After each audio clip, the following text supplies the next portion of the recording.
blower and a cargo bike and inflate a room somewhere in a park. Toss in some lights and a table or two, and hey, you've got a cafe that exists until somebody complains or until you get bored and go home. You can literally create these spaces out of thin air. Some of these last examples are going to be a lot more heavyweight. They're going to be examples of how these frameworks scale up. There's been a lot said in the hacker scene about hacker spaces. They're great. You can't really accumulate resources in a temporary space. It's hard to build a lasting culture if you don't have a physical space for it.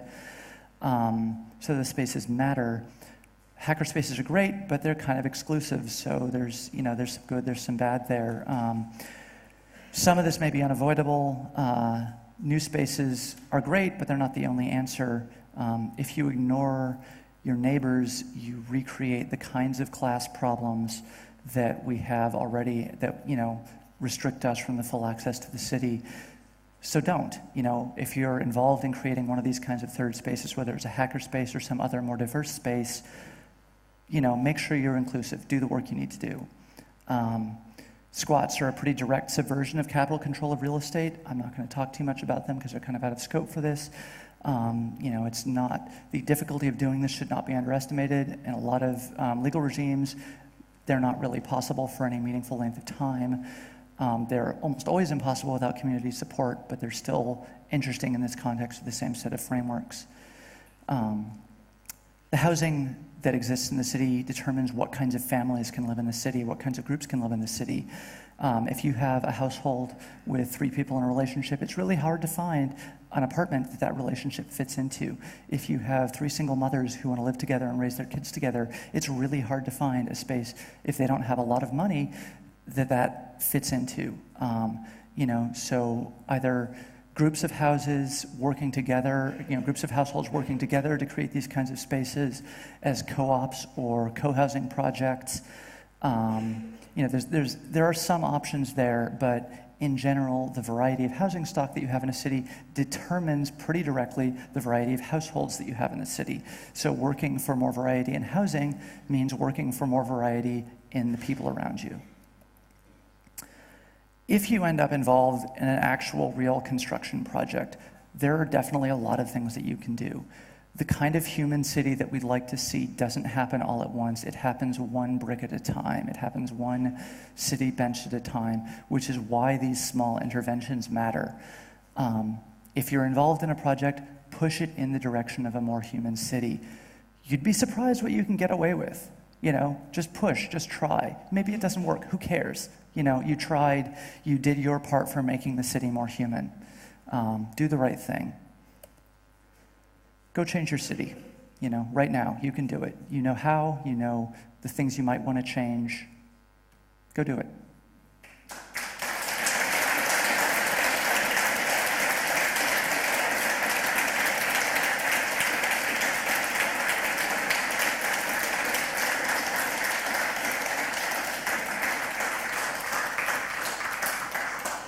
If there are any questions, we can take them at either mic.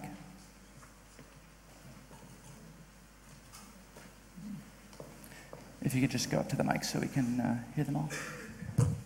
Sorry, real quick announcement. We have about 6 minutes for questions. Okay.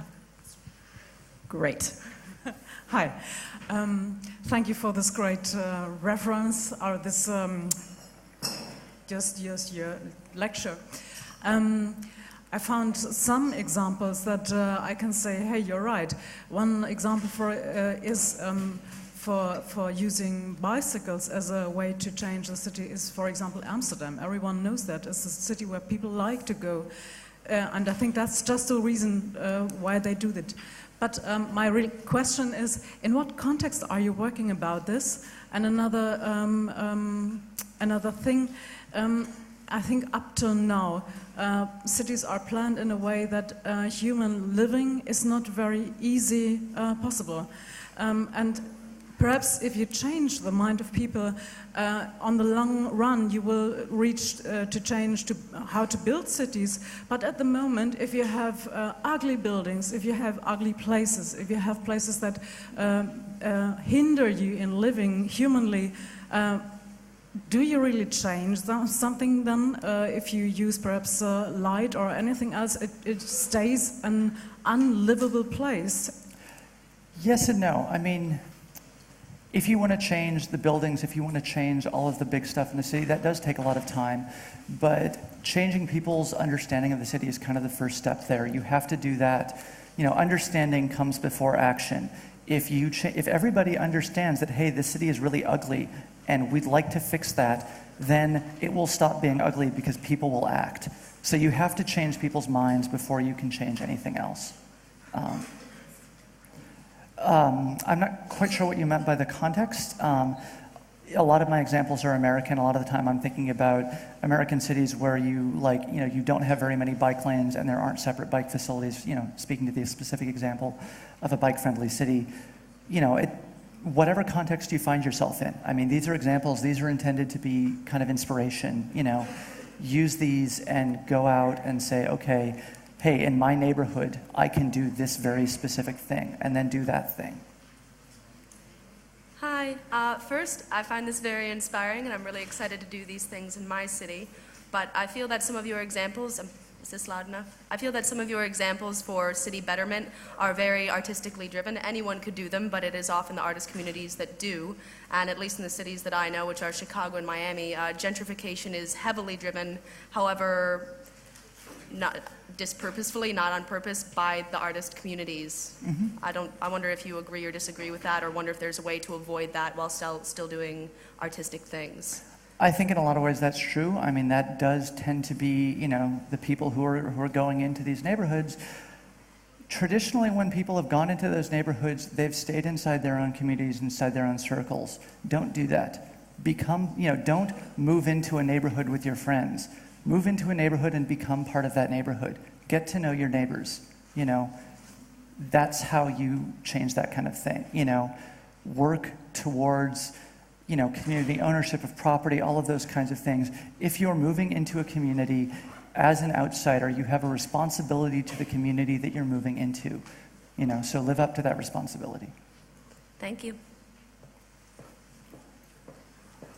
Hi. In my hometown of Portland, Oregon, it's been a really popular thing of them recently. A lot of the local economists have actually turned what you're talking about into a new social class, and it's called the creative class, and it's been really commoditized by the state. And now a lot of what you're talking about is actually controlled by the state, and it's really hard to get any actual subversive direct action done outside of that scope without it being looked down upon by the entire community. And I'm wondering if you have any suggestions on how to combat that when that happens. I would say to start, do it anyway. I mean, you know, fine, be looked down on. You know, that's fine. If the state wasn't trying to own those actions, you'd still be looked down on for doing it. You'd just be looked down on for different reasons. So that's really not any different. So, you know, go do it anyway. And then talk about why you're doing it outside of state control, and talk about why it's important to do it outside of state control, and why that makes the actions that you're doing more human and more important. Thank you. Okay, we have time for one more question, and if there's more questions after that, Eleanor should meet other people outside and go to a breakout room. One more question? Hi, Eleanor.